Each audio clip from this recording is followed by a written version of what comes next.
بسم الله الرحمن الرحيم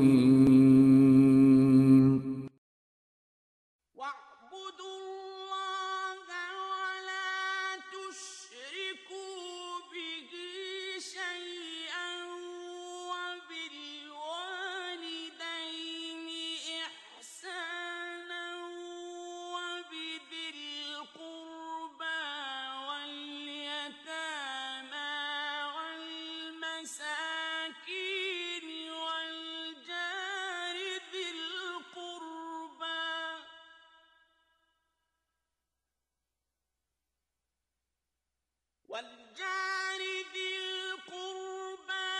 والجار الجنب والصاحب بالجنب وابن السبيل وما ملكت أيمانكم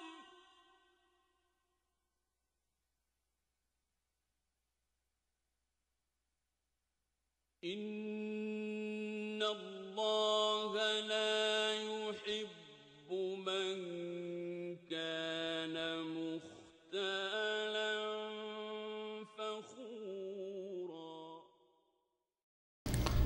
السلام عليكم ورحمة الله وبركاته. إن الحمد لله نحمده ونستعينه ونستغفره ونعوذ بالله من شرور أنفسنا ومن سيئات أعمالنا من يهده الله فلا مضل له ومن يضلله فلا هادي له وأشهد أن لا إله إلا الله وحده لا شريك له وأشهد أن محمدا عبده ورسوله صلى الله تعالى عليه وعلى آله وصحبه وسلم تسليما كثيرا.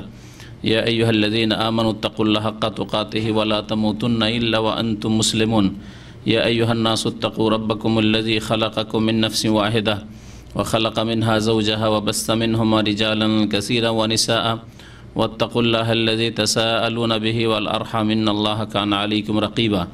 يا أيها الذين آمنوا اتقوا الله وقولوا قولا سديدا يصلح لكم أعمالكم ويغفر لكم ذنوبكم ومن يطع الله ورسوله فقد فاز فوزا عظيما. أما بعد فإن خير الحديث كتاب الله وخير الهدي هدي محمد صلى الله عليه وسلم وشر الأمور محدثاتها وكل محدثة بدعة وكل بدعة ضلالة وكل ضلالة في النار.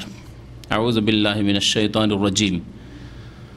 بسم الله الرحمن الرحيم. واعبدوا الله ولا تشركوا به شيئا وبالوالدين إحسانا وبذي القربى واليتامى والمساكين والجار ذي القربى والجار الجنب والصاحب بالجنب وابن السبيل وما ملكت أيمانكم إن الله لا يحب من كان مختالا فخورا.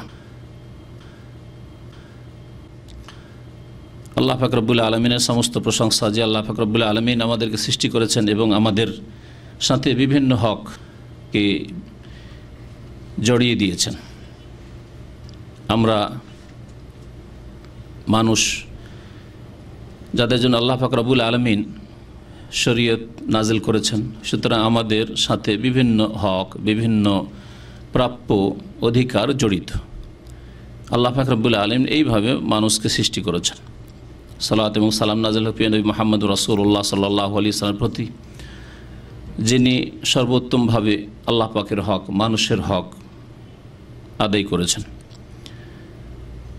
আজকে এই রজব মাসের 19 তারিখ 1432 হিজরি, এতে আমাদের আজকের এই নেক মজলিসে একটি অধিকার নিয়ে, হক নিয়ে আলোচনা করব। হক মানুষের সাথে অনেকগুলি জড়িত রয়েছে। কোরআনে কারীমের যে আয়াতটি তেলাওয়াত করেছি সূরা নিসার আয়াত নম্বর 36, তাতে আল্লাহ পাক রব্বুল আলামিন 10টি হকের কথা উল্লেখ করেছেন। এই আয়াতটিকে তাফসীরকারগণ 10টি হক বা 10টি অধিকার বিশিষ্ট আয়াত বলে নামকরণ করেছেন। আয়াতুল হুকুকিল আশারা। তার একটি হক হচ্ছে প্রতিবেশীর হক। এতে প্রথম আল্লাহ পাকের হক উল্লেখ করা হয়েছে, তারপরে মাতা পিতার হকের কথা উল্লেখ করা হয়েছে। এইভাবে বিভিন্ন হকগুলিকে এই আয়াতে সংক্ষেপে উল্লেখ করা হয়েছে। তার একটি হক হচ্ছে প্রতিবেশীর হক। আল্লাহ পাক রব্বুল আলামিনের দ্বীন দুটো বিষয়ের সমষ্টির নাম। এক হচ্ছে আল্লাহ পাকের হক, আর এক হচ্ছে বান্দার হক, আল্লাহর বান্দাদের হক। আল্লাহ পাকের প্রাপ্য যে আল্লাহ পাক আপনার কাছ থেকে আমার কাছ থেকে কি পাবেন, কি দেবেন আপনি আল্লাহ পাক রব্বুল আলামিনকে। আর এক হচ্ছে আল্লাহর বান্দাদের হক, আপনার ওপর আল্লাহর বান্দাদের সৃষ্টির কি হক রয়েছে, প্রাপ্য রয়েছে।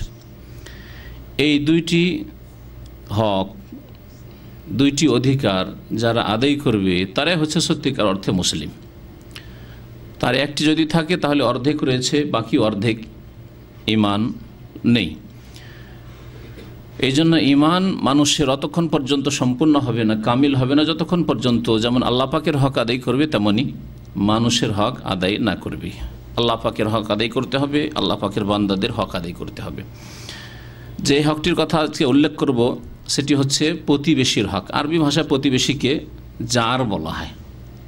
জার মানে হচ্ছে যে পাশে থাকে, জাওয়ারা ইউজাওয়িরু মানে পাশে বসা। তো যেই ব্যক্তি পাশে থাকে তাকে জার প্রতিবেশী বলা হয়। প্রতিবেশী সাধারণত আমরা বুঝি বাড়ির দিক থেকে, ঘরের দিক থেকে যারা পাশাপাশি বাস করে তারাই হলো প্রতিবেশী।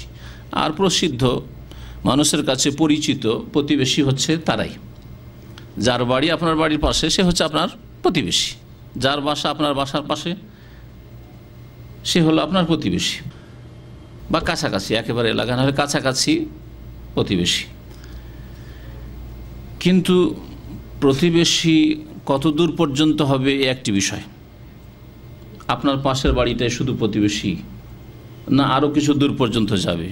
যদি কিছু দূর পর্যন্ত যায় তো কত দূর পর্যন্ত যাবে? আমরা পাশের গ্রামকে প্রতিবেশী গ্রাম বলি, পাশের দেশকে প্রতিবেশী দেশ বলি, আজকাল বলা হচ্ছে এসব পরিভাষা। তো প্রতিবেশী কত দূর পর্যন্ত যাবে এই একটি বিষয়। আর প্রতিবেশী শুধু বাড়ি ঘরের দিক থেকে যদি পাশের লোক হয় তাহলে প্রতিবেশী, না আরও অন্য রকমের প্রতিবেশীর ধরন আছে?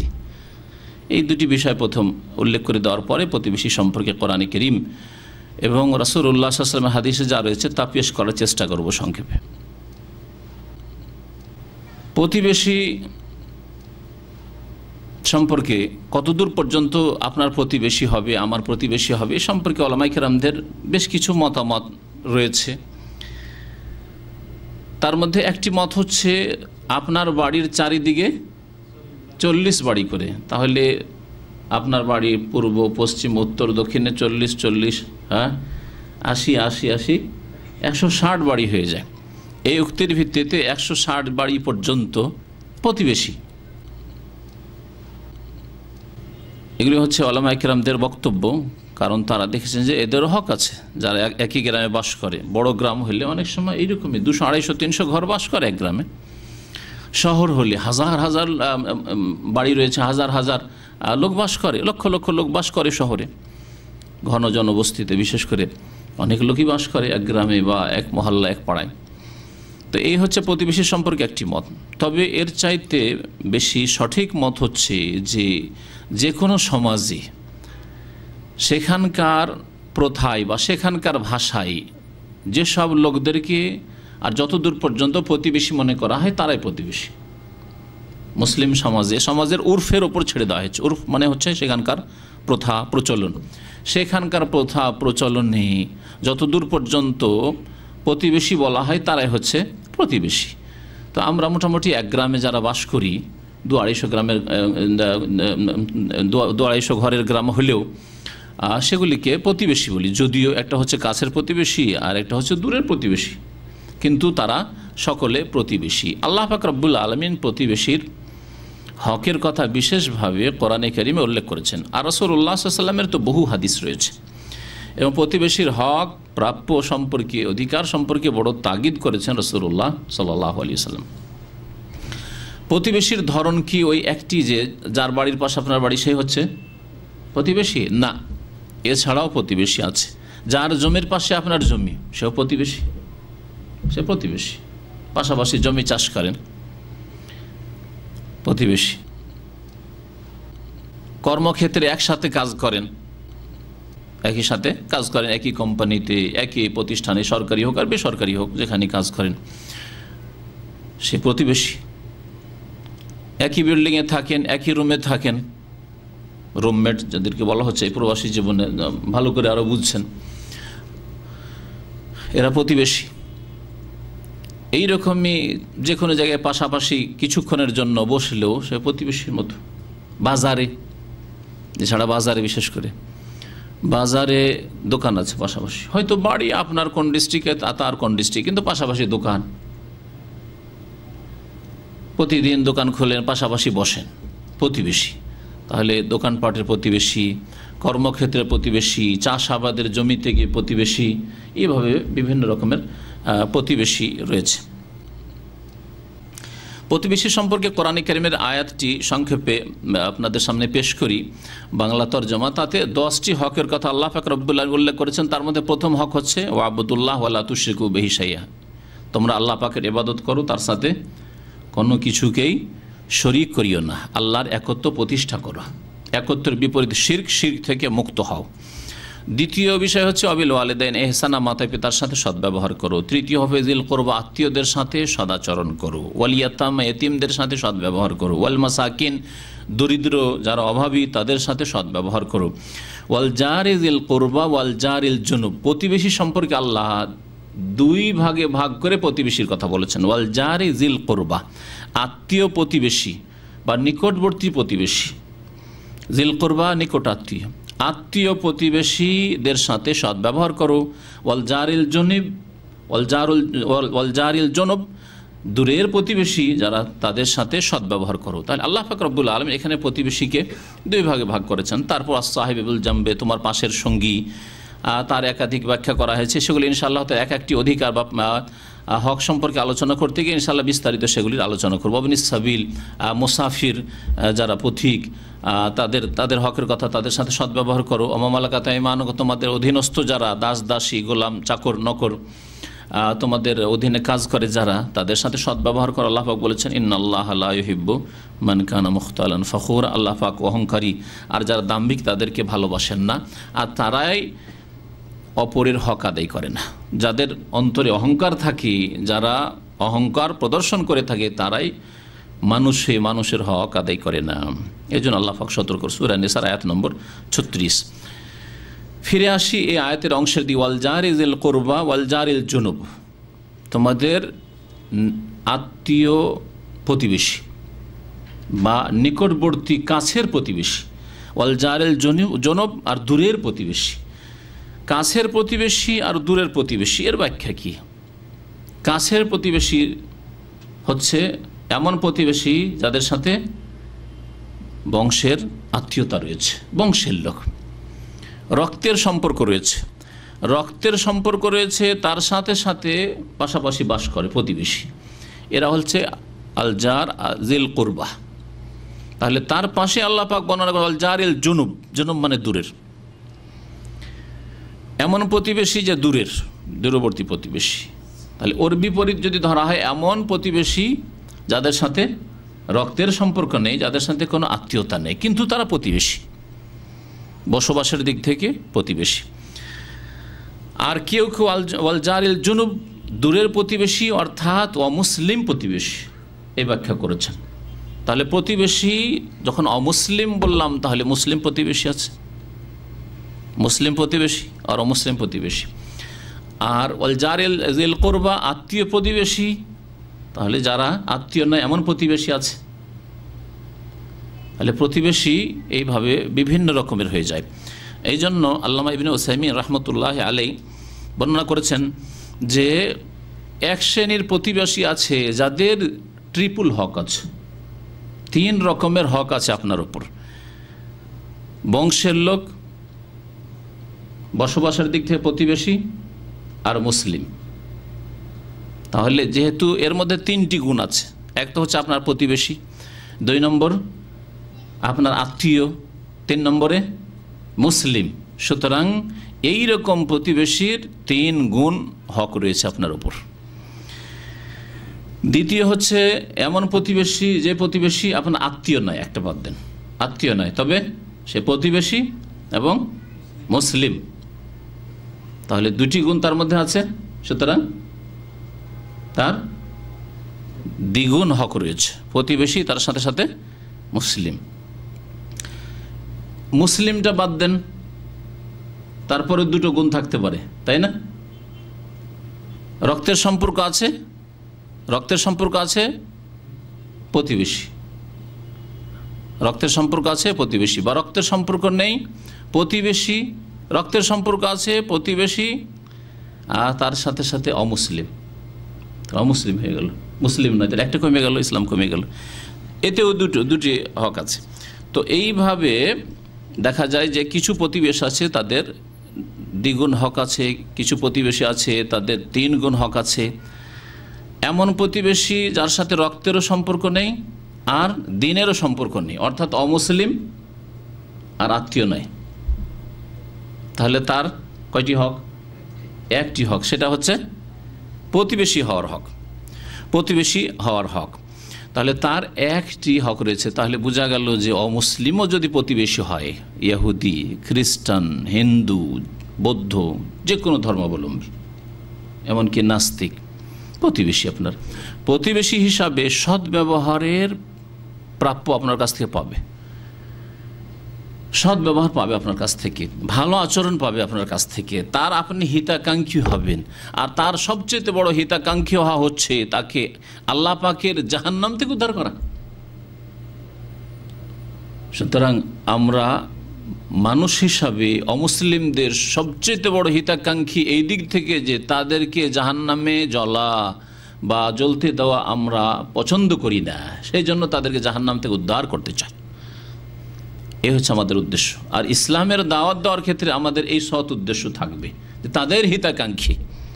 আমাদের উদ্দেশ্য আমাদের সংখ্যা বাড়ানো নয়, দল বাড়ানো নয়, কারণ আমাদের কাছে যে দল আছে সব আগাছা নিয়ে অনেক আছে, এরাই যদি খাঁটি মুসলমান হয়ে যায় তো যথেষ্ট বেশি, যথেষ্ট বেশি। সুতরাং দল বাড়ানোর উদ্দেশ্য নয়, বরং আল্লাহ পাকের জাহান্নাম থেকে, আযাব থেকে রক্ষা করাই হবে উদ্দেশ্য। সুতরাং আপনার প্রতিবেশীকে সবচেয়ে বড় হক যেটি আদায় করবেন, যদি অমুসলিম হয়, ইসলামের দাওয়াত দেবেন। আপনার নীরব ইসলামের দাওয়াত হচ্ছে আখলাক চরিত্র দিয়ে, এটা হচ্ছে নীরব ইসলামের দাওয়াত। আপনি কখনো বেঈমানি করেন না, আত্মসাৎ করেন না, অন্যায় করেন না, জুলুম করেন না। অমুসলিম প্রতিবেশী, তাদের ফ্যামিলি আছে, পরিবার আছে, তাদের দিকে খারাপ নজর দেন না। চিন্তা করতে বাধ্য হবে যে আমাদের জাতি, হিন্দু অথবা খ্রিস্টান আমাদের জাতি, তাদের ছেলেরা, তাদের যুবকরা, তাদের পুরুষরা আমাদের মহিলার দিকে খারাপ নজরে তাকায়, কিন্তু এই মুসলিম তো আমাদের জাতীয় নয়, তারপরে সে আমাদের মহিলাদের দেখলে, আমাদের স্ত্রী বোনদেরকে, মা বোনকে দেখলে দৃষ্টি নত করে নেই। এই চরিত্র তাদের আকৃষ্ট হবে। তাহলে আপনার নীরব দাওয়াত হচ্ছে কখনো মুখে বললেন না যে কলেমা পড়ে নাও, ইসলামের একটি কিতাব পড়ো, ইসলামিক একটা বক্তব্য শোনো, ইসলাম খুব সুন্দর দিন, মুখে কখনো বললেন না আপনি, কিন্তু আপনার কাজ ইসলামের দাওয়াত দিল। একে বলা হয় নীরব ইসলামের দাওয়াত। সবচেয়ে বেশি ফলপ্রসূ হচ্ছে নীরব ইসলামের দাওয়াত। মুসলিমরা যদি তাদের আখলাক আমল দিয়ে, চরিত্র দিয়ে, আচরণ দিয়ে অমুসলিমকে দাওয়াত দিত, তাহলে আজকের যুগে তাহলে অমুসলিমরা দলে দলে ইসলাম গ্রহণ করত, যেমন নবী করিম সাল্লাল্লাহু আলাইহি ওয়াসাল্লামের জামানায়, সাহাবায়ে কেরামদের জামানায় করেছে। ভারত উপমহাদেশে যে সাহাবায়ে কেরাম, তাবেঈনদের জামানায় লোকেরা গিয়েছেন আরব থেকে, তারা তাদের আখলাক চরিত্র দিয়ে ইসলামের দাওয়াত দিয়েছেন। তারা ব্যবসার উদ্দেশ্যে গিয়েছেন, তো রুজি রোজগারের জন্য, কিন্তু সেখানে গিয়ে তারা ভুলে যাননি তাদের মুখ্য উদ্দেশ্য, সেটা হচ্ছে ইসলামের দাওয়াত পেশ করা। তাই সে বিশাল ভারতে গিয়ে ইসলামের জাল পেতে দিয়েছেন তারা তাদের আখলাক চরিত্র দিয়ে। তো আল্লাহ পাক রব্বুল আলামিন প্রতিবেশীর বড় হক রেখেছেন। এই আয়াতে প্রতিবেশীর সাথে সদ্ব্যবহার আল্লাহ পাক রব্বুল আলামিন করতে বলেছেন। প্রতিবেশীর হক সম্পর্কে আরেকটি কথা বলবো, সেটা হচ্ছে প্রতিবেশীর কি হক রয়েছে, কি হক রয়েছে, একটি বিষয়।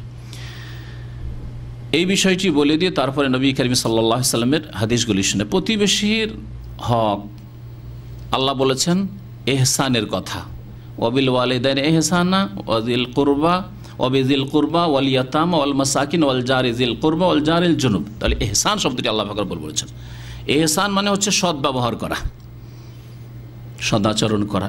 এহসান কেমন করে হইতে পারে, এটা খুব সহজে বোঝার জন্য আপনি নিজের ক্ষেত্রে যেই কাজগুলিকে, যেই কথাগুলিকে এহসান মনে করেন যে আমার সাথে সদ্ব্যবহার করা হইল এই কথার মাধ্যমে, কাজের মাধ্যমে, এইরকম কথা, এইরকম কাজের মাধ্যমে, সেটা হচ্ছে এহসান। আপনি যেমন আপনার সাথে আচরণ পছন্দ করেন অন্যদের, ঠিক তেমনি আপনি ওই রকমই আচার আচরণ পেশ করবেন, আখলাক ব্যবহার পেশ করবেন অন্যদের ক্ষেত্রে। নবী করিম সাল্লাল্লাহু আলাইহি সাল্লামের এই মর্মে হাদিস রয়েছে, লা ইউমিনু আহাদুকুম, অতক্ষণ পর্যন্ত তোমাদের কেউ পূর্ণাঙ্গ মুমিন হবে না, মুসলিম হতে পারবে না, হাত্তা ইউহিব্বা লি আখিহি মা ইউহিব্বু লিনাফসিহি মিনাল খাইর, যতক্ষণ পর্যন্ত যা নিজের জন্য ভালোবাসে তা অপর ভাইয়ের জন্য না ভালোবাসবে। নিজের জন্য যে কল্যাণ ভালোবাসে, কল্যাণমূলক কথা, কল্যাণমূলক আচরণ, কল্যাণমূলক কাজ ভালোবাসে, নিজের জন্য সকলে ভালোবাসে। আমাকে কেউ কষ্ট না দেয়, আমার কেউ বদনাম না করে, আমার কেউ গীবত না করে, আমার কেউ মানহানি না করে, আমার ছেলে মেয়েকে কেউ কষ্ট না দেয়, আমার ধন সম্পদের ক্ষয়ক্ষতি কেউ না করে, আমার স্ত্রীকে কেউ কষ্ট না দেয়, আমার মা বাবাকে কেউ কষ্ট না দেয়, আমাকে কেউ ক্ষতিগ্রস্ত না করে, ঠিক তেমনি অন্যের ক্ষেত্রে সেই রকমই আচরণ করবে। অতক্ষণ পর্যন্ত মুমিন হবে না পূর্ণাঙ্গ, হাত্তা ইউহিব্বা লি আখিহি, যতক্ষণ পর্যন্ত নিজের ভাইয়ের জন্য তাই না ভালোবাসবে, মা ইউহিব্বু লিনাফসিহি, যা নিজের জন্য ভালোবাসে। তো যতগুলি তাহলে ভালো আচার আচরণ হইতে পারে সেগুলি প্রতিবেশীর সাথে করতে হবে, আর যতগুলি খারাপ আচার আচরণ হইতে পারে সেগুলি থেকে বেঁচে থাকতে হবে। এর নাম হচ্ছে প্রতিবেশীর হক আদায় করা। তার মধ্যে উদাহরণস্বরূপ বিশেষ করে কয়েকটি জিনিস উল্লেখ করা যেতে পারে। তা হচ্ছে প্রতিবেশীর সাথে ঘন ঘন দেখা সাক্ষাৎ হয়, সিঁড়িতে দেখা হয়, রাস্তাতে আপনি বাড়ি থেকে বের হচ্ছেন, সে বাড়িতে ঢুকছে, দেখা হয়, তাহলে সালাম দিতে হবে, সালাম নিতে হবে, সালামের আদান প্রদান করতে হবে। শুধু সালাম নেওয়ার আশায় থাকলে হবে না, যেমন আজকাল এক শ্রেণীর লোকের আগে দেখা যায়, বড় ভালো করে দেখবেন শুধু নেওয়ার পার্টি, দেওয়ার পার্টি না, সালাম নিতে চায়, দিতে চায় না, কখনো সালাম দিবে না।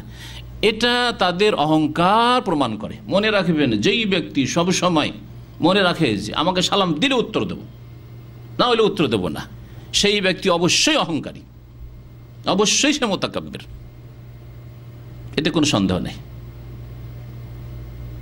বিশেষ করে আজকাল যে দেশ ভাগ হয়ে গিয়ে আর বিভিন্ন ভাষা ভিত্তিক আর দেশ ভিত্তিক জাতীয়তা, এতে দেখা যায় যারা নিজেদেরকে নিজের নাগরিকত্বের দিক থেকে শ্রেষ্ঠ মনে করে, অথবা ভাষার দিক থেকে শ্রেষ্ঠ মনে করে, অথবা সংখ্যার দিক থেকে মনে করে সংখ্যাগরিষ্ঠ, দেখা যায় যে মুসলিম হওয়া সত্ত্বেও না না আমরা কেন সালাম দেবো ওদেরকে, ওই দেশের লোকদেরকে আমরা কেন সালাম দেবো, ওই ভাষাভাষীকে আমরা কেন সালাম দেবো।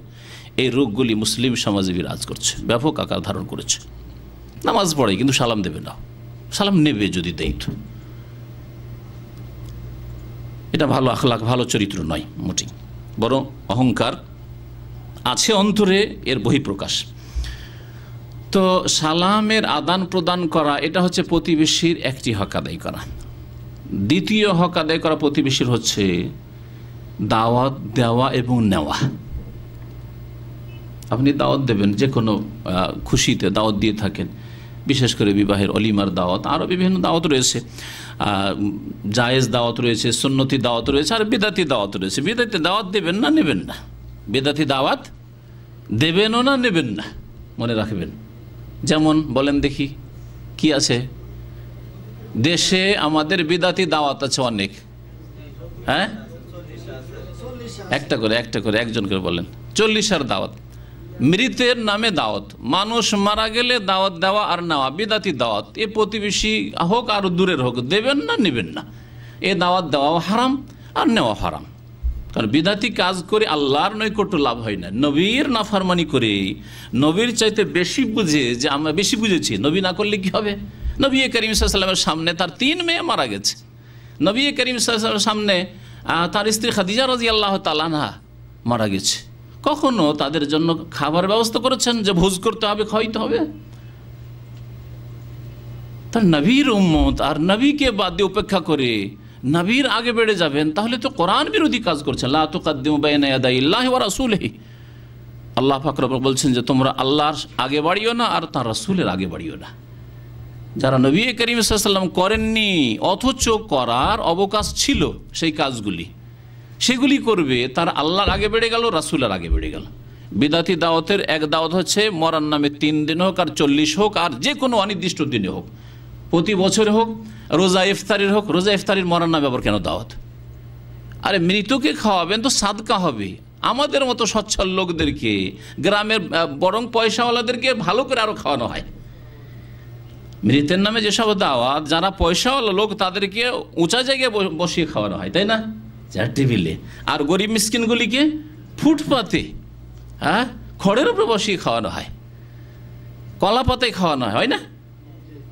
ই আবার কোন সাদকা হলো যে পয়সাওয়ালাদেরকে সাদকা খাওয়াবেন? যদি সাদকা করে মৃতকে নেকি পৌঁছানো, কিন্তু তারপরেও খাবারের সাদকা করে, ভোজের সাদকা করে মৃতকে নেকি পৌঁছানো হয় না। আমার একটা বক্তব্য আছে 1.5 ঘন্টার, মৃতের জন্য করণীয়, এই ব্যাপারে যথেষ্ট। সেটা আজকের বিষয় নয়। তারপরেও বিদাতি দাওয়াত দিবেন না নেবেন না এই কথা বলতে গিয়ে এটা বললাম। বিদাতি দাওয়াতের আর কিছু দাওয়াত বলেন দেশে আছে। হ্যাঁ, জন্মদিবসের দাওয়াত, জন্মদিবস, হ্যাঁ, খাতনার দাওয়াত, হ্যাঁ, এই যে ম্যারেজ ডের দাওয়াত, বিবাহ দিবসের দাওয়াত, হ্যাঁ, কিসের? বাবা দিবস, ভালোবাসা দিবস ইত্যাদি সব দিবস, যতগুলি দিবস আছে, ঈদ উল ফিতর, ঈদ উল আজহা ছাড়া যতগুলি দিবস আছে সবগুলি দিবস হচ্ছে বিদাতি দাওয়াত। না নেবেন দাওয়াত, না দিবেন এইসব দাওয়াত। তাহলে নাজায়েজ দাওয়াতের দিকে ইঙ্গিত হয়ে গেল মোটামুটি। এখন আসেন কিছু জায়েজ দাওয়াত, এমনি যে কোনো সময় খাওয়াবেন, যে কোনো সময় আপনার পাড়া প্রতিবেশী খাওয়াবেন, মাঝে মধ্যে খাওয়াবেন, খাবেন, এটা হচ্ছে প্রতিবেশীর হক। দূরের লোককে খাওয়াচ্ছেন, প্রতিবেশীর লোকের খোঁজ খবর নেন না, এটা ঠিক নয়। প্রতিবেশীর লোকের খোঁজ খবর নেবেন। সুন্নতি দাওয়াত, মুস্তাহাব দাওয়াত, যেমন হ্যাঁ ওলিমার দাওয়াত, নবী করিম সাল্লাল্লাহু আলাইহি ওয়াসাল্লাম এর জন্য তাগিদ আউলে ওয়ালাউ বিশাত।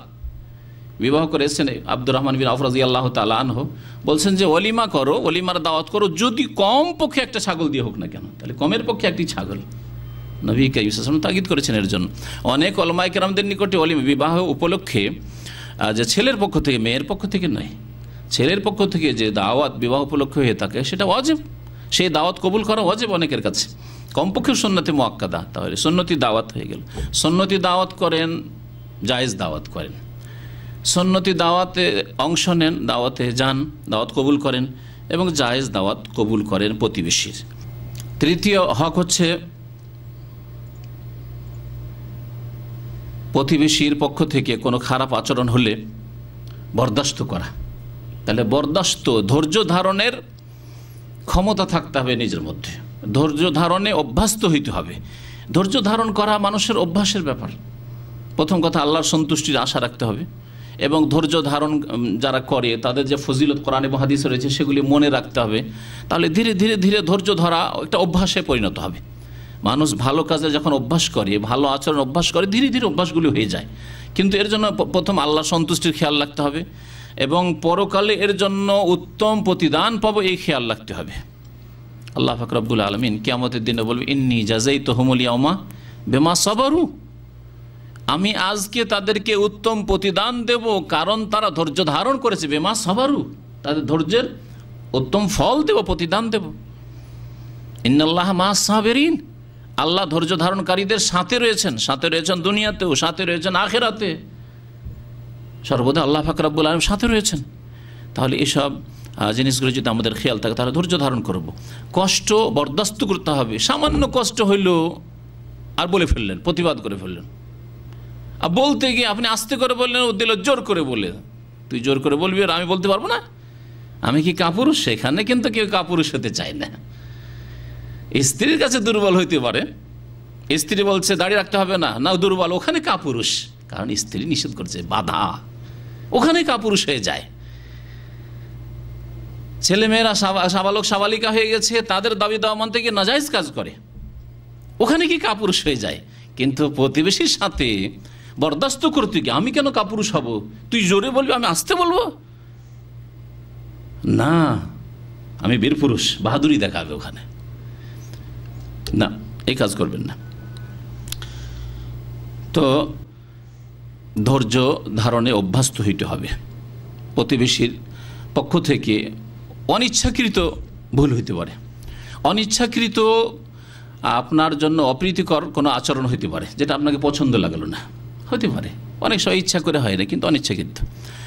অনেক সময় প্রতিবেশী ইচ্ছা করেন, তার নাবালক ছেলেরা করেছে, যাতে কষ্ট হয়েছে।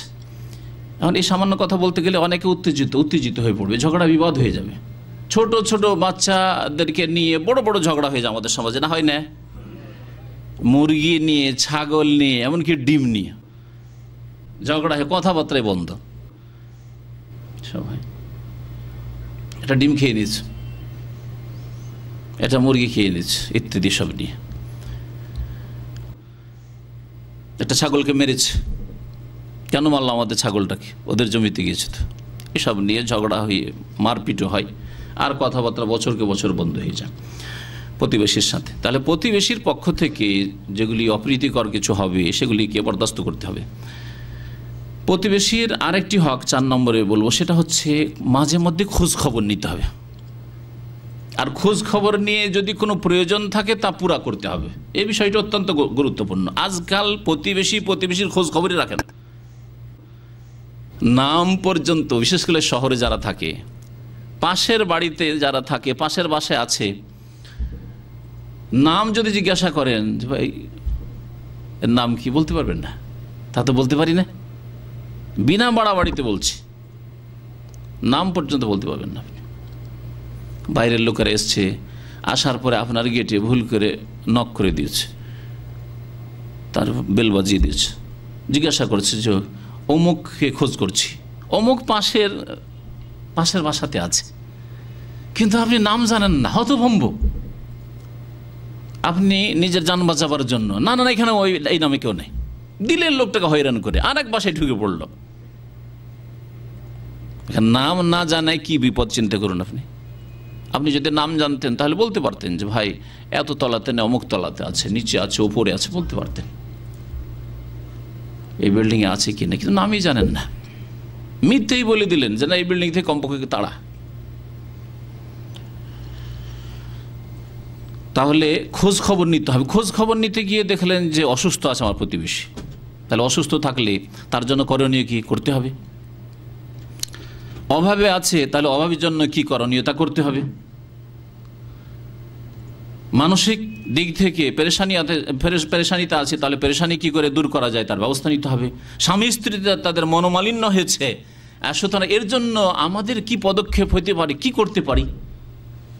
আপনার স্ত্রীকে পাঠিয়ে তার স্ত্রীকে বুঝানো, আপনি তাকে বুঝালেন, এটা তো করতে পারবেন। মীমাংসার জন্য তো উদ্যোগ নিতে পারবেন। এইরকম অনেক সমস্যা হয়ে থাকে, পারিবারিক সমস্যা, আর্থিক সমস্যা বা শারীরিক সমস্যা, বিভিন্ন রকম সমস্যা হতে পারে। সেই সমস্যাগুলির খোঁজ খবর রাখবেন এবং খোঁজ খবর রেখে সেগুলি পুরা করার চেষ্টা করতে হবে। প্রতিবেশীর 5 নম্বর হক যা বলবো তা হচ্ছে যে প্রতিবেশীর এমন কোনো মানুষ নেই যার দোষ নেই, না আছে? এমন কোনো মানুষ নেই যার দোষ নেই? এমন কোন মানুষ আছে যে দোষমুক্ত? ইল্লা রাসূলুল্লাহ সাল্লাল্লাহু আলাইহি ওয়াসাল্লাম, রাসূলুল্লাহ সাল্লাল্লাহু আলাইহি ওয়াসাল্লাম ছাড়া। সাহাবায়ে কেরামদের যুগে যাচ্ছে না, আজকালকার যুগে মানুষ ভুল ছাড়া নেই। মানুষের যে ভুল ত্রুটি আছে, যেখানে দুর্বল দিক আছে, সেই দিকগুলি লুকিয়ে রাখতে হবে প্রতিবেশী হিসাবে। আপনি পাশে বাস করেন, অবশ্য তার দুর্বল দিক জানেন, পাশে যেহেতু বাস করেন সেজন্য দুর্বল দিকগুলি জানেন। উদাহরণস্বরূপ বলছি, না হলে বুঝে উঠতে পারবেন না। আপনার পাশে একজন লোক আছে, ভালো নামাজি, কিন্তু স্বামী স্ত্রী জীবনে তাদের কলহ বিবাদ প্রায় হয়ে থাকে, কথাবার্তা বন্ধ হয়ে যায়, অথবা তার স্ত্রী খারাপ, সুতরাং স্ত্রী ধমক দিয়ে কথা বলে স্বামীকে। এইসব দুর্বলতা ওই ফ্যামিলিতে আছে, সেগুলি জানেন আপনি। এগুলি আপনাকে লুকিয়ে রাখতে হবে, এটা ফরজ। এটা আপনার জন্য জায়েজ নাই যে মসজিদে যাবেন নামাজ পড়তে, অথবা বাজারে যাবেন আর ওখানে গিয়ে দেখবেন যে আপনার প্রতিবেশীর বন্ধু বান্ধব আছে বা প্রতিবেশীকে চেনে বা চেনে না, কি বলেন আজ এই যে মুসল্লি দেখছো না, নামাজে পাকা, কিন্তু তার স্ত্রীর সাথে তার ব্যবহার ভালো নেই, অথবা তার ব্যবহার তো ভালো, তার স্ত্রী খুব খারাপ। এগুলি জায়েজ নাই, ঢেকে রাখতে হবে। মুসলিমের ইজ্জতকে ঢেকে রাখতে হবে।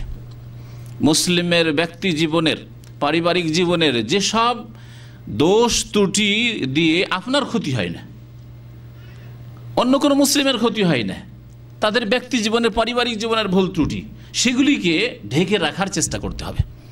নবী করিম সাল্লাল্লাহু আলাইহি ওয়াসাল্লামের সহিহ বুখারী হাদিসে রয়েছে, মান সাতারা মুসলিমান সাতারাহুল্লাহু ফিদ দুনিয়া ওয়াল আখিরা। কেউ যদি কোনো মুসলিমের দোষ ত্রুটি ঢেকে রাখে, তাহলে আল্লাহ পাক রব্বুল আলামিন দুনিয়া এবং আখিরাতে তার দোষগুলিকে ঢেকে রেখে দেবে। দুনিয়াতেও আপনার দোষগুলিকে আল্লাহ ঢেকে রাখবেন, আপনাকে লজ্জিত করবেন না, আপনাকে অপমানিত আল্লাহ পাক রব্বুল করবেন না। আল্লাহ পাক আপনার মান ইজ্জত রক্ষা করবেন, কারণ ওই ব্যক্তির মান ইজ্জত রক্ষা করেছেন আপনি। জানতেন দোষ ত্রুটি, তারপর কখনো কারো সামনে আলোচনা করেননি, তার মানহানি করেননি। আখিরাতে বহু গুনার কারণে ফেঁসেছেন, সেখানে আল্লাহ পাক আপনাকে লজ্জিত অনুতপ্ত করবে না, সেখানে আপনাকে বেইজ্জত করবেন আল্লাহ পাক রব্বুল আলামিন। সেগুলিকে ঢেকে রেখে মাফ করে দিয়ে জান্নাতে দিয়ে দিবেন ইনশাআল্লাহ। সাতারাহুল্লাহ ফিদ দুনিয়া ওয়াল আখিরা।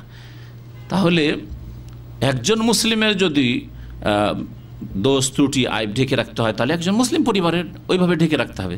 এর উল্টো নিতে পারেন, আপনার প্রতিবেশী, সেই লোকটির আখলাক চরিত্র মোটামুটি ভালো, স্বামী স্ত্রীতে মাশাআল্লাহ ভালোবাসা, ছেলে মেয়ের লালন পালন, ওগুলো সব ঠিক আছে, কিন্তু কিছু ইবাদত বন্দেগীতে দোষ ত্রুটি আছে। ফজরে মাঝে মধ্যে জাগে, মাঝে মধ্যে জাগে না, নসিহত করে, তার ব্যক্তি জীবনের ভুল। ফজরে জাগতে পারে, মাঝে মধ্যে জাগতে পারে না, জাগে না, তাহলে তাকে উপদেশ দেন। আপনি যেইভাবে উপদেশ দিলে কাজ হয়, নির্জনে উপদেশ দেন, একা দেন, ভালো কিতাব দেন, ভালো ক্যাসেট দেন ফজর নামাজের গুরুত্ব সম্পর্কে। তা না করে আপনি বাজারে গিয়ে, এই লোকটি দেখছো না, দাড়ি আছে, আরে হুজুর মাদ্রাসায় পড়েছে, কারি হাফেজ সাহেব, হ্যাঁ, আর ফজরে দেখতে পাওয়া যায় না। আমি ফজরে যাকে ফজরে দেখতে পাই না, না, দুর্বল দিক আছে, অনেকের দুর্বল দিক আছে। সুতরাং প্রতিবেশীর মান ইজ্জতকে ঢেকে রাখতে হবে। তারপরে এছাড়াও হইতে পারে, হয়তো সেই লোক ভালো, তার স্ত্রী ভালো, কিন্তু ছেলে মেয়ে কোনো একটা খারাপ, একটা মেয়ে খারাপ, সেই মেয়েটার কোনো দোষ দেখা গেছে, কোনো ছেলের সাথে হয়তো সম্পর্ক করতে যাচ্ছিল, সেইগুলিকে তিলকে তাল করে বাইরে যেমন জানতে পারলেন, পাশের বাড়ি যেহেতু জেনে ফেলেছেন, হ্যাঁ, যে অমুকের মেয়ের এরকম কারোর সাথে অবৈধ সম্পর্ক হতে যাচ্ছে, বা ওর ছেলের অমুক বাড়িতে অমুক মেয়ের সাথে, অমুকের মেয়ের সাথে এইরকম অবৈধ সম্পর্ক হতে যাচ্ছে, বাজারে ছড়িয়ে দিলেন, এসব মানহানি করলেন। আপনি আপনার প্রতিবেশীর হক নষ্ট করলেন। প্রতিবেশীর হকের অন্তর্ভুক্ত হচ্ছে যে প্রতিবেশীর মান সম্মান রক্ষা করার চেষ্টা করবে, যদি তার দ্বারা কোনো মুসলিমের ক্ষতি না হয়। হ্যাঁ, কেউ বিবাহ করার জন্য এসছে, প্রস্তাব দিতে এসছে তার মেয়েকে, বা তার ছেলেকে মেয়ে তুলে দিতে এসছে, ছেলের সাথে মেয়ের বিবাহ দেওয়ার জন্য এসছে, আপনাকে জিজ্ঞাসা করলো যে এর ছেলে এর মেয়ের সাথে বিবাহ দেওয়া যাবে কি যাবে না, সেই ক্ষেত্রে আপনাকে হক কথা বলতে হবে। যদি ক্ষতিগ্রস্ত হওয়ার আশঙ্কা থাকে কোনো মুসলিমের, তাহলে ক্ষতিগ্রস্ত হতে দেবেন না, কিন্তু এমনিতেই মান সম্মান নষ্ট করার জন্য তাদের কথা চর্চা করবেন না। এরকমই যে কোনো ক্ষেত্রে হতে পারে, দুর্বল যেগুলো দিক আছে সেগুলিকে ঢেকে রাখার চেষ্টা করতে হবে। প্রতিবেশীর 6 নম্বর হক হচ্ছে যে মাঝে মধ্যে প্রতিবেশীকে হাদিয়া উপহার দিতে হবে, উপঢৌকন দিতে হবে, কিছু দিতে হবে, দেওয়াতে অভ্যস্ত হন। বিদেশ থেকে যাচ্ছেন খালি হাতে, নিজের স্ত্রীর জন্য অনেক কিছু, মা বাবার জন্য অনেক কিছু, নিজের ভাইদের জন্য অনেক কিছু, কিন্তু পাশের বাড়িতে একজন আছে, হয়তো নিজের ভাই নয়, কিছুই নেই, একটা টুপিও না, এমন করবেন না। একটা জায় নামাজও নিলেন না, যেগুলি খেজুর, জমজম, এগুলি জায়েজ জিনিসগুলি, বিদাতের রাস্তা খুলবেন না। আমাদের সবার কিছু লোক তসবি দেওয়া আছে, তাই না, এই তো তসবি দেওয়া, এগুলো কাজ করবেন না, কারণ এতে বিদাত বাড়ানো হবে। হাতে গনতে পারবে, তারপরেও তসবি করবে, লোক দেখাবে তসবি নিয়ে। সুতরাং এই তসবির হাদিয়া দেবেন না, এগুলি রোগ সারানো দরকার, সেই জন্য বিশেষ করে বলছি। তসবি গনতে পারবে, তসবির দানায় ওই ব্যক্তি, যেই ব্যক্তি 33 বার গনতে পারে না, 100 বারের কোনো তসবির প্রয়োজন করে না। 33টা যদি গনতে পারে তো হাতে গণনা করবে। বুড়ি মানুষ মনে রাখতে পারে না, অথবা গণনা জানে, অনেক বুড়ির আগের আছে যা 10 পর্যন্ত গনতে পারে না হয়তো, তাই না, তার জন্য ঠিক আছে, তসবিতে দেওয়া আছে যে 33 হয়ে গেছে, এখান থেকে এখান পর্যন্ত 33 হয়ে গেছে, ও গণনা জানুক আর নাই জানুক। এমন বৃদ্ধ মানুষ যে গণনা করতে পারে না অথবা গণনা ভুলে যায়, তসবির দানে সে তসবি করবে, আর শখ করে তসবি করবে না। এক শ্রেণীর লোকদের তসবি ফ্যাশন হয়েছে, তসবি ঘোরাচ্ছে, হ্যাঁ, আরবদের মধ্যে দেখতে পাচ্ছেন। আর এমনও কিছু লোক আছে যারা তসবি দিয়ে তাদের কিছু সিগন্যাল আছে, ওইসব করে, কাজ করে, অবৈধ কাজ করে, হারাম কাজ, তসবির ইশারায়। তো তসবির ইশারায় তারা দালালি করে, গরুর দালাল তসবির ইশারায়। তসবির ইশারাতে অনেক কিছুই করে, আর কিছুই যদি না করে, তসবি হচ্ছে রিয়াকারী, লোক দেখানো ইবাদত। তসবি হচ্ছে বিদাত ছাড়াও নবী সাল্লাল্লাহু আলাইহি ওয়াসাল্লামের তরিকা নয়, বরং নবী সাল্লাল্লাহু আলাইহি ওয়াসাল্লাম বলেছেন যে তোমরা হাতের আঙ্গুলে গণনা করো তসবি, এ ইকদিনা বিল আনামিলি, হাতের আঙ্গুল দ্বারা তসবি করো তোমরা। ফাইন্নাহুন্না মাসউলাতুন মুস্তানতিকাত, কারণ এই হাতের আঙ্গুলগুলিকে জিজ্ঞাসা করা হবে এবং এই হাতের আঙ্গুল কথা বলবে কিয়ামতের দিনে আল্লাহ পাকের দরবারে, যে আল্লাহ আমার দ্বারা তসবি করেছে। আর ডান হাত যেহেতু উত্তম, সেজন্য ডান হাতে তসবি করেন, বাম হাতে না গিয়ে। তো কি বলছিলাম, যে প্রতিবেশীকে হাদিয়া উপহার দেওয়া, বিশেষ করে যখন মাঝে মধ্যে ভালো খাবার হলো, আপনার বাড়িতে গোস্ত হয়েছে, পাশের বাড়িতে গরিব মানুষ গোস্ত করতে পারে না, অথবা সচ্ছল মানুষ, আপনিও দিলেন, তারাও দিবে, কোনো দিন অসুবিধা নেই। শুধু গরিবকে দিতে হবে কথা নয়, সচ্ছল প্রতিবেশীকে আপনার বাড়িতে যেদিন গোস্ত হইলো, মাছ হলো, বিশেষ কিছু হইলো, কোনো মিষ্টি জাতীয় জিনিস হলো, আপনি দিলেন, ওরাও দেবে। আর ওরা যদি না দেয়, আপনার পক্ষ থেকে আপনি দেবেন, যথেষ্ট। আপনি আপনার দায়িত্ব পালন করলেন, আর বাকি আপনার যে হক রয়েছে সেটা আল্লাহর কাছে চাইবেন, মানুষের কাছে না চেয়ে। এই বেশ কিছু হকগুলি বর্ণনা করলাম যেগুলি হাদিসে আসবে। আরবদের একটি প্রবাদ আছে প্রতিবেশী সম্পর্কে, আল জারু কাবলাদ্দার, আল জারু কাবলাদ্দার, বাংলায় হচ্ছে বাড়ি বাঁধার আগে প্রতিবেশী দেখো। কথা ঠিক কিনা? হ্যাঁ, বাড়ি বাঁধার আগে কোথাও কি করো, আগে প্রতিবেশী দেখো। একটা জায়গায় আপনি বাড়ি করতে চাইছেন, জায়গা কিনছেন যে আমি এখানে বাড়ি করব, কোনো শহরে অথবা গ্রামে, তার আগে প্রতিবেশী দেখতে হবে, গ্রাম দেখতে হবে যে গ্রামের লোকেরা কেমন। গ্রামের লোক দেখার পরে পাশের লোক দেখতে হবে যে ডানে বামে যারা বাস করছে তারা কেমন। কোন দিক থেকে দেখবেন? শুধু আখলাক চরিত্র দেখবেন, হ্যাঁ, ইবাদত বন্দেগী দেখবেন না। প্রথম কথা তাদের আকীদা দেখবেন, যে এই গ্রামের লোকেরা কোন আকীদার। গ্রাম কবর পূজারী, আটরসি, মাইজ ভান্ডারী, দেওয়ানবাগী, পীর ভক্ত, মুরিদ, ওদের গ্রামে বাস করে আল্লাহ পাকের সত্য দিন পালন করতে দিবে? কখনো দিবে না। আল জারু কাবলাদ্দার, বাড়ি তৈরি করার আগে প্রতিবেশী দেখুন আগে। কত সমস্যায় যে পড়ে আছেন ওই সব ভাইরা যাদেরকে আল্লাহ পাক হেদায়েতের নিয়ামত দিয়েছে, কিন্তু বিদাতি গ্রামে বাস করে, সহি নামাজ পড়তে দেবে না, কোরআন সুন্নাহ মোতাবেক বিবাহ শাদী সারতে দেবে না, কোরআন সুন্নাহ মোতাবেক মা বাবার জানাজা পড়তে দেবে না, মাইয়েতকে দাফন করতে দেবে না। সমস্যার শেষ নেই, প্রতিটি কদমে কদমে সমস্যা। ধর্মীয় সমস্যা সবচেয়ে বড় সমস্যা। কোরআন এবং হাদিসের কাছে আসতে চাই না। রাসূলুল্লাহ সাল্লাল্লাহু আলাইহি ওয়াসাল্লাম নির্ভেজাল আনুগত্য করব সবাই মিলে, তাহলে আমাদের ইখতিলাফ শেষ হয়ে যাবে, ভেদাভেদ শেষ হয়ে যাবে, এ কথায় আসতে চাই না। ওয়াজাদানা আলাইহা আবানা, আমাদের বাপদাদু করে এসছে, পূর্বপুরুষ করে এসছে, এত বড় বড় হুজুর আলেমরা করেছে, তারা জানতো না? এটা হলো তাদের দলিল। আরও মুশরিকরা যেমন বলতো যে পূর্বপুরুষরা 360 মূর্তির পূজা করে আসলো, আর আজকে মোহাম্মদ কি কথা বলে যে এলাহ ওয়াহেদ, এক এলাহ, এক এলাহ। এইরকম অবস্থা বিরাজ করছে। তাহলে বিদাতি গ্রামে বাস করবেন না, হিজরত করুন। আল্লাহ পাক কাল কিয়ামতে জিজ্ঞাসা করবে, আলাম তাকুন আরদুল্লাহ ওয়াসিআতান ফাতুহাজিরু ফিহা, শিরক করতে বাধ্য হয়েছেন, বিদাত করতে বাধ্য হয়েছেন, নাহলে শিরকের জন্য চাঁদা দিতে বাধ্য হয়েছেন কমপক্ষে। আরে মাজারে যদি জবরদস্তি টান না যায়, মাজারে চাঁদা দাও, ওরসের চাঁদা দাও, 40 চাঁদা দাও। আপনার বাবা মারা গেছে, আপনার মা মারা গেছে, আপনি কোরআন সুন্নাহ মোতাবেক দাফন করবেন না, তাদের বিদাতি তরিকে দাফন করতে হবে। এতবার কুল পড়ো, এতবার দুরূদ শরীফ পড়ো, এই করো সেই করো, সুবহানাল্লাহ। শিরক বিদাতের শেষ নেই। শুধু বিদাতি না, বহু শিরকও করে থাকে সব ক্ষেত্রে। যদি খেতে না দেন গ্রামবাসীকে, আপনার মায়ের নামে মা মারা গেছে, বাবা মারা গেছে, তাহলে গ্রামে বাস করা মুশকিল করে দিবে, রাস্তায় চলা মুশকিল হয়ে যাবে। দেখলেই আলোচনা সমালোচনা শুরু হয়ে গেল, দেখো দেখো সৌদি আরবে থাকে, এত টাকা ইনকাম করে, আর বাবা মারা গেল কিছুই খাওয়াইলো না, কোনো একটা মানুষকে খাওয়াইলো না। ওই বিদাতিকেরা বাস করার জন্য শুনতে হচ্ছে। তাহলে প্রতিবেশী চয়েস করার ক্ষেত্রে আগে আকীদা দেখতে হবে, যে যেই লোকগুলির মাঝে বাস করছি তাদের আকীদা কেমন। এর আল্লাহর কথা বিনা শর্তে মানতে চায়?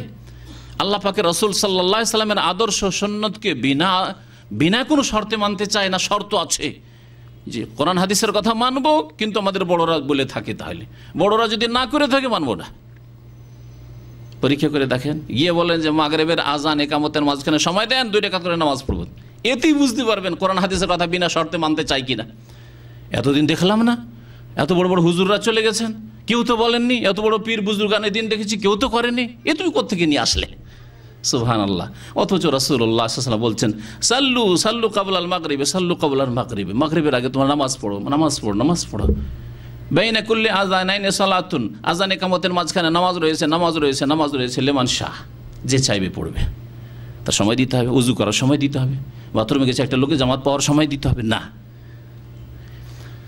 এইরকম শেষ নাই। তাহলে আকীদার ক্ষেত্রে আপনাকে দেখতে হবে যে প্রতিবেশী যাদেরকে আমি বানাতে যাচ্ছি তাদের আকীদা, ইসলামের যে কোরআন হাদিসের আকীদা, সেটা মানতে রাজি কিনা তারা। তারপর ইবাদত বন্দেগী, আশেপাশের লোকেরা নামাজ পড়ে কি পড়ে না, এটাও দেখার চেষ্টা করতে হবে। স্থায়ীভাবে বাড়ি করবেন আর পাশের লোকেরা কেউ নামাজ পড়ে না, আপনি বড় ইমানদার পরহেজগার, আপনাকে হয়তো গুমরা করতে পারবে না, তারপরও ইমান দুর্বল হয়ে যাবে। অনেক সময় শয়তান এইভাবে আপনাকে গাফিল করবে যে আরে এরা তো 1 ওয়াক্ত নামাজ পড়ে না, এরা তো জুমাও পড়ে না, আমি তো 5 ওয়াক্ত পড়ছি, 1 ওয়াক্ত মসজিদে না গেলেই বা কী হবে, এদের চাইতে আমি অনেক ভালো। দেখলেন না কীভাবে শয়তান গুমরা করছে? এভাবে শয়তান আপনার মধ্যে গাফিলতি নিয়ে আসবে, এদের চাইতে অনেক ভালো, এরা মুসলমান 1 ওয়াক্ত পড়ে না, আমি তো 5 ওয়াক্ত 4 ওয়াক্ত পড়ছি, ওতেই মনে করছেন যে নাজাত পেয়ে যাও, অথচ 4 ওয়াক্ত পড়ে আপনার নাজাত নেই। কিন্তু যদি আশেপাশে নামাজি লোকের বাস থাকতো, তাহলে আপনার ইমান তাজা হইত, আপনার নামাজ আরও সুন্দর হইত। তাহলে ইবাদত বন্দেগীর দিকে নামাজ আছে কিনা, রোজা আছে কিনা, পাশের বাড়ি তো রোজা রাখে না, আর তাদের পাশে আপনি বাড়ি করছেন না, মোটেই জায়েজ নয় জেনে শুনে বাড়ি করা, এদিকটা দেখতে হবে। তারপরে এখন আসুন আখলাক চরিত্র দেখতে হবে, আখলাক চরিত্র দেখতে হবে। পাশের লোকেরা মদ খায়, পাশের লোকেরা সকলে সিগারেট পান করে, ধূমপান করে, আর তাদের পাশে ইচ্ছা করে বাড়ি করছেন না, ইচ্ছা করে বাস করতে চেন না, যথাসাধ্য বাঁচার চেষ্টা করেন। আখলাক চরিত্র খারাপ।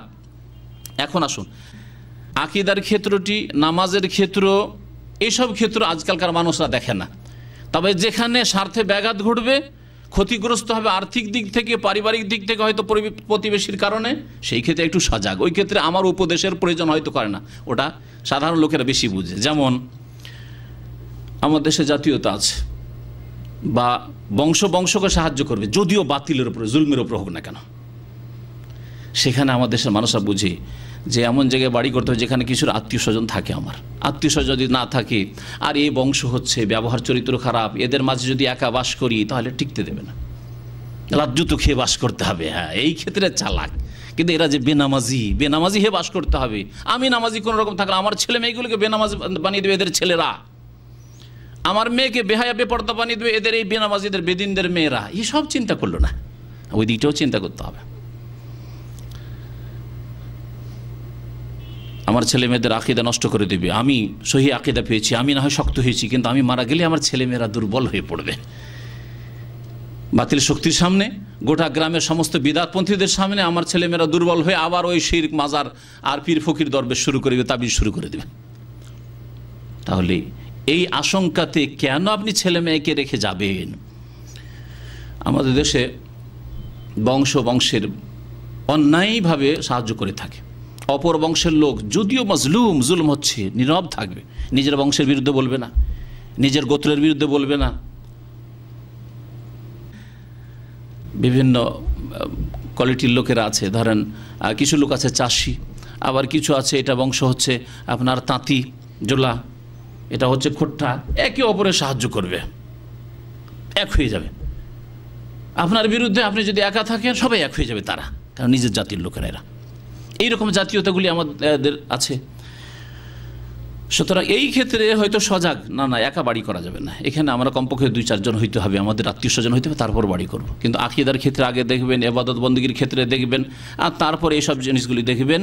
আল জারু কাবলা দার, বাড়ি বাঁধবেন আগে, বা প্রতিবেশী হবেন দেখে, আশেপাশের বাড়িগুলি দেখে যে কোন লোকেরা এখানে বাস করে। আরেকটি কথা এখানে বলে দিই, এই কথা বলতে এই আরবদের প্রবাদটি সত্য বলতে গিয়ে, যে এমন কি আপনার ভিটে মাটির দাম পয়সার দিক থেকে প্রতিবেশীর উপর নির্ভর করছে। কথা ঠিক নয় কি? পাশের লোকেরা যদি ভালো মানুষ হয়, ভালো ব্যবহার চরিত্র, তাহলে আগ্রহের সাথে বেশি দাম দিয়ে ওই জায়গায় কিনতে আসবে লোকেরা, ঠিক না?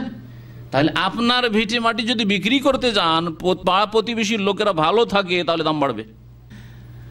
আর তারা যদি চোর হয়, মদখোর হয়, বাটমার হয়, জালেম হয়, কষ্ট দেয় প্রতিবেশীকে, রাত দিন ঝগড়া করে, মারামারি করে পাশের বাড়ির সাথে, ওই জায়গায় সহজে কেউ জমি কিনতে আসবে না। আর কিনলেও সস্তা দামে দিতে হবে। 1 লাখ টাকার জিনিস 50,000 টাকায় বিক্রি করতে হবে। কথা সত্য। তাহলে প্রতিবেশী এমন লোককে বানাতে হবে যারা আপনাকে আপনার আকিদার প্রতি বিশ্বাসের ক্ষেত্রে, আকিদার প্রচার প্রসারের ক্ষেত্রে সাহায্য সহযোগিতা করে, তারপরে আপনার ইবাদত বন্দেগীর ক্ষেত্রে সাহায্য সহযোগিতা করে, এবং আপনার হিতাকাঙ্ক্ষী হয়, আপনিও তাদের হিতাকাঙ্ক্ষী হবেন। প্রতিবেশী সম্পর্কে নবী করিম সাল্লাল্লাহু আলাইহি ওয়াসাল্লাম অনেক হাদিস রয়েছে, হাদিসগুলি প্রায় সবগুলি থেকে গেল, আলোচনা করা সম্ভব নয়, তবে 1-2টি হাদিস বলি আর 5 মিনিটের মধ্যে।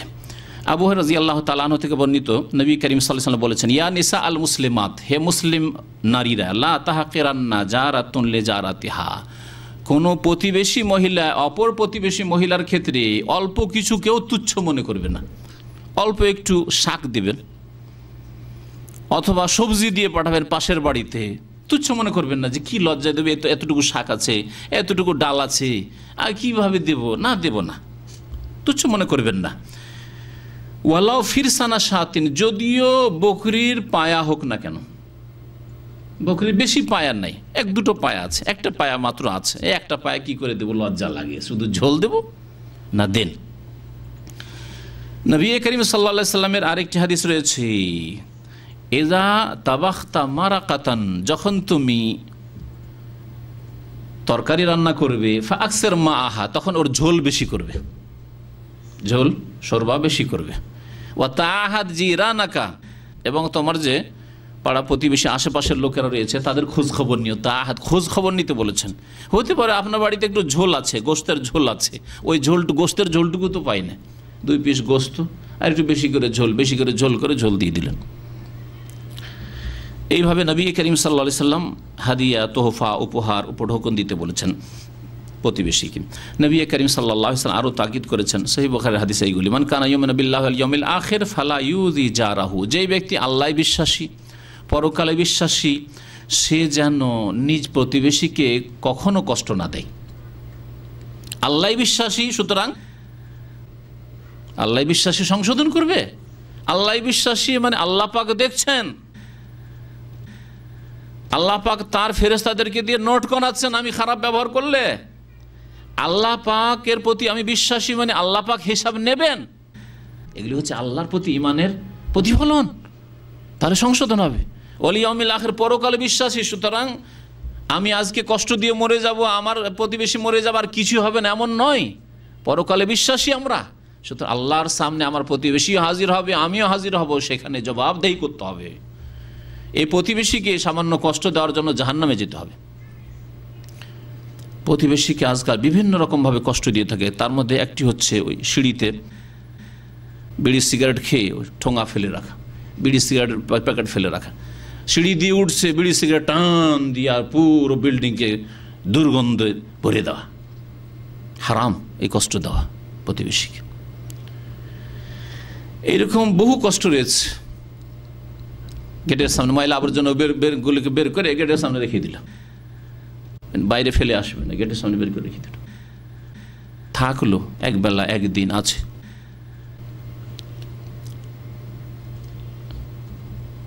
এইভাবে বাচ্চারা কষ্ট দিচ্ছে নাকি প্রতিবেশী, ওগুলো খেয়াল রাখতে হবে।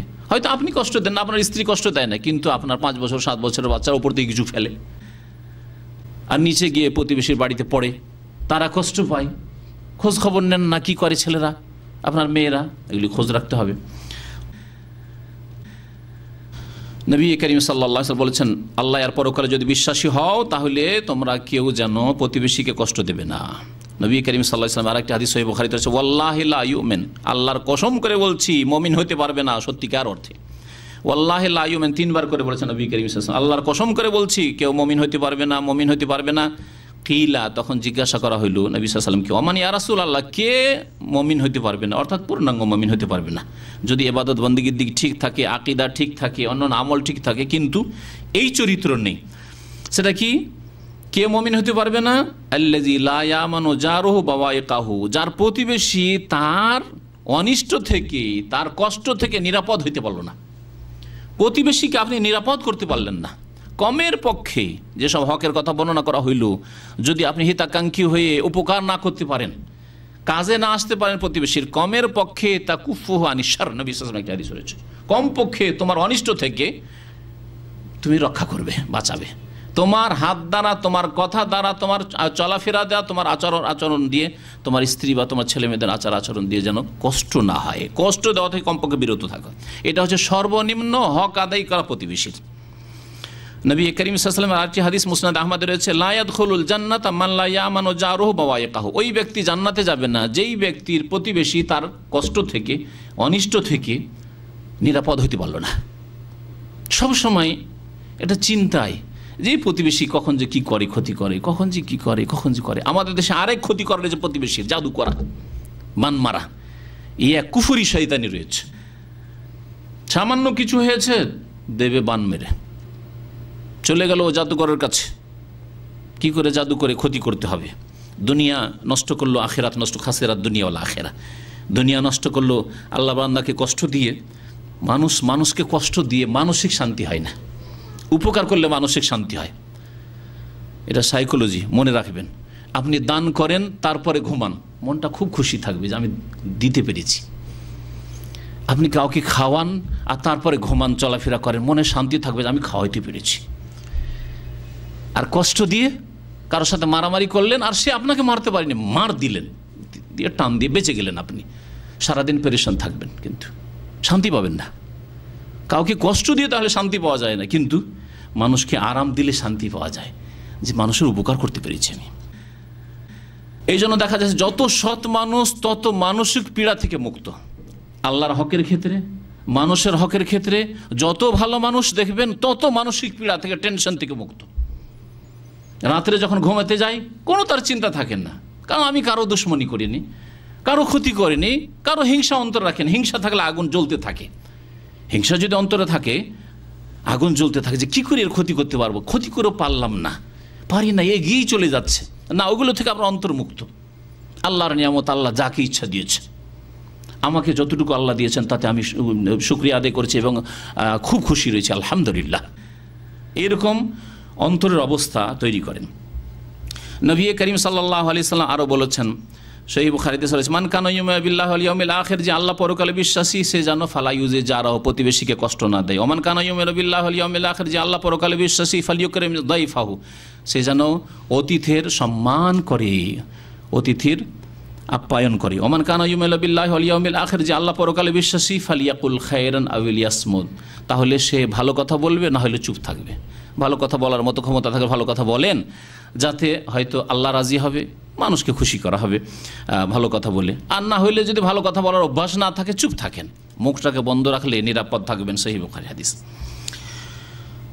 নবী করিম সাল্লাল্লাহু আলাইহি ওয়াসাল্লাম প্রতিবেশীর হকের কথা বলতে গিয়ে বলেছেন, মা জালা জিবরিল, নবী সাল্লাল্লাহু বলছেন, মা জালা জিবরিল ইউসিনি বিল জার, জিবরাইল আলাইহিস সালাম যখনই আসতেন তখনই আমাকে প্রতিবেশীর কথা স্মরণ করাইতেন, ওসিয়ত করতেন, উপদেশ দিতেন যে প্রতিবেশীর খোঁজ খবর রেখেছেন, আশেপাশের লোকের খোঁজ খবর রাখেন তো, এই ওসিয়ত করতেন। হাত্তা জানান্ত, এমন আমার মনে হইল যে আন্নাহু সাইয়ুআররিসুহু, তিনি ওয়ারিস বানিয়ে দেবেন। হয়তো আপনার জিবরাইল আলাইহিস সালাম আল্লাহর পক্ষ থেকে এমন বিধান নিয়ে আসবেন যাতে প্রতিবেশীকে ওয়ারিস বানিয়ে দেবেন, মানে ধন সম্পদে ভাগ বন্টন আল্লাহ লাগিয়ে দেবেন, ভাগ লাগিয়ে দেবেন, যে এই প্রতিবেশীকে এত দিতে হবে, যেমন মেয়েকে এত দিতে হবে, বোনকে এত দিতে হবে, বাবাকে এত দিতে হবে, মাকে এত দিতে হবে, এসব ফারায়েজের ভাগ রয়েছে কোরআনে, নবী সাল্লাল্লাহু আলাইহি হাদিসে। ওই রকমই আমার আশঙ্কা হলো যে এত যে তাগিদ করছে জিবরাইল, তো কখন হয়তো এই হুকুম চলে আসবে যে এই প্রতিবেশীকে দিতে হবে, এই প্রতিবেশীকে এত দিতে হবে, ওয়ারিস বানিয়ে দেওয়া হবে হয়তো, এই আশঙ্কা আমার হলো। আবু দাউদের হাদিস এবং হাদিসটি সহিহ। নবী করিম সাল্লাল্লাহু আলাইহি সাল্লাম আরও জমি জায়গা বিক্রির ক্ষেত্রে, ভিটে মাটি বিক্রি করবেন, পাশের প্রতিবেশীরা রয়েছে, এই ক্ষেত্রেও শোনেন এই মাসলা জরুরি, কারণ অনেকেই হয়তো মনে করে যে না, একে কেন বলতে যাব, যেখানে পয়সা বেশি পাবো সেখানে দেবো না, আগে একে বলেন, পাশের লোককে বলেন। নবী সাল্লাল্লাহু আলাইহি ওয়াসাল্লাম বলছেন, মান কানাত লাহু আরজুন, কারো যদি জমি থাকে, ইবনে আব্বাস রাদিয়াল্লাহু তাআলা আনহুমা থেকে বর্ণিত, কারো যদি জমি জায়গা থাকে, ফারাদা বাইআহা, আর সেটা বিক্রি করতে চায়, ভিটে মাটি বা পাশাপাশি জমি আছে বিক্রি করতে চান, ফালিয়া আরিযহা আলা জারিহি, পাশের যে জমিওয়ালা আছে, পাশের বাড়িওয়ালা আছে, তার কাছে পেশ করুন যে ভাই, আমি আমার ভিটে মাটিটা বিক্রি করতে চাইছি, আমার জমিটা বিক্রি করতে চাইছি, নেবেন কি? যদি আপনি নেন তো আপনাকে দেবো, অন্য লোককে দেবো না, আর যদি আপনি না নিতে চান তাহলে অন্য কোথাও থেকে যদি গ্রাহক আসে আমি বিক্রি করে দেব, এ কথা জানিয়ে দেন। কারণ অনেক সময় বাইরের লোক সেখানে এসে যদি বসে যায়, ক্ষতিগ্রস্ত হবে এই প্রতিবেশী, আর সারা জীবন মনে রাখবে যে এই লোকটি আমাকে ক্ষতি করে গেছে, বা কোনো জালেম শয়তানকে এখানে বসিয়ে গেছে, বেদিনকে বসিয়ে গেছে, যার আখলাক আচরণে কষ্ট পাচ্ছি, সুতরাং আপনাকে দুয়া দেবে না, বদদুয়া দিতে থাকবে। এই সব হেকমতের কারণে, বিভিন্ন ফায়দার কারণে নবী করিম সাল্লাল্লাহু আলাইহি ওয়াসাল্লাম বলেছেন, যখন আপনার জমি বিক্রি করবেন পাশের লোককে জিজ্ঞাসা করেন। নবী সাল্লাল্লাহু আলাইহি ওয়াসাল্লাম আরেকটি হাদিস রয়েছে এই ক্ষেত্রে, আল জারু আহাক্কু বিশুফআতি জারিহি।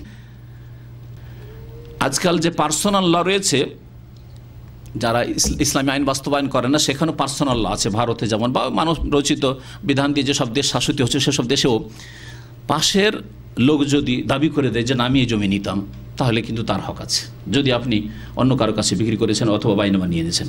একে সোফা বলা হয়, সোফার হক। নবী সাল্লাল্লাহু আলাইহি ওয়াসাল্লাম বলছেন, আল জার, ও প্রতিবেশী, আহাক্কু বিশুফআতি জারিহি, পাশের জমির, পাশের জায়গার বেশি অধিকারী, পাশের জায়গা আছে সেই জায়গা নেওয়ার অধিকারী হচ্ছে আপনার প্রতিবেশী বেশি। বিশেষ করে যদি অনুপস্থিত থাকে তাহলে ইউনতাজারু বিহা, নেই, বিদেশে আছে, প্রবাসে আছে প্রতিবেশী, আর আপনি জমি বিক্রি করছেন না, টেলিফোন করে জিজ্ঞাসা করেন, অথবা ইন্তজার করেন যখন আসবে, এসে তার সাথে কথা বলে, সে যদি না নেই তাহলে অন্য লোকের কাছে বিক্রি করে। বিশেষ করে নবী সাল্লাল্লাহু আলাইহি ওয়াসাল্লাম বলছেন, ইযা কানা তারিকুহুমা ওয়াহিদান, যদি একটি রাস্তা বিশেষ করে থাকে, দুটি বাড়ি থেকে বেরোলে রাস্তা একটাই, একই রাস্তা যদি থাকে তাহলে সেই ব্যক্তি ক্ষতিগ্রস্ত হবে পাশের লোকের কাছে বিক্রি করে দিলে। সে চায় না যে সেখানে অমুসলিম হয়তো বসুক, সে চায় না সেখানে বেনামাজি বেদিন বসুক, সে চায় না যে সেখানে খারাপ চরিত্রের মানুষ বসুক এসে। সেই জন্য নবী সাল্লাল্লাহু আলাইহি ওয়াসাল্লাম বলেছেন যে এই হকগুলির খেয়াল রাখবে। সময় বেশি হয়ে গেছে, প্রতিবেশীর সম্পর্কে আরও অনেকগুলি হাদিস রয়েছে, ইনশাআল্লাহ তাআলা সময় হলে আবার বাকি হাদিসগুলি পেশ করে। প্রতিবেশীকে আপনি খাবার দেবেন, এই সম্পর্কে বেশ হাদিস রয়েছে।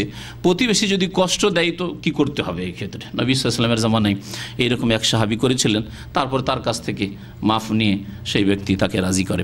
তো যাই হোক, আল্লাহ পাক রব্বুল আলামিন যেন প্রতিবেশীর হক আমাদেরকে আদায় করার তৌফিক দান করেন, প্রতিবেশী সম্পর্কে আমাদের যত্নবান হওয়ার তৌফিক যেন দান করেন। আল্লাহ পাক রব্বুল আলামিন যেন আমাদেরকে তার আগে ভালো প্রতিবেশী যেন দান করেন। আল্লাহ পাক প্রতিবেশীর অনিষ্ট থেকে আমাদেরকে যেন সকলকে রক্ষা করেন। আল্লাহ পাক রব্বুল আলামিন যেন প্রতিবেশীর হক ছাড়াও যেসব আল্লাহর বান্দাদের হক রয়েছে তাদের হক সুন্দরভাবে আদায় করার তৌফিক দান করেন। আল্লাহ পাক তার হকের ক্ষেত্রে আমাদেরকে যত্নবান হওয়ার তৌফিক যেন দান করেন। সুবহান রাব্বিকা রাব্বিল ইজ্জাতি আম্মা ইয়াসিফুন ওয়া সালামুন আলাল মুরসালিন ওয়াল হামদুলিল্লাহি রাব্বিল আলামিন।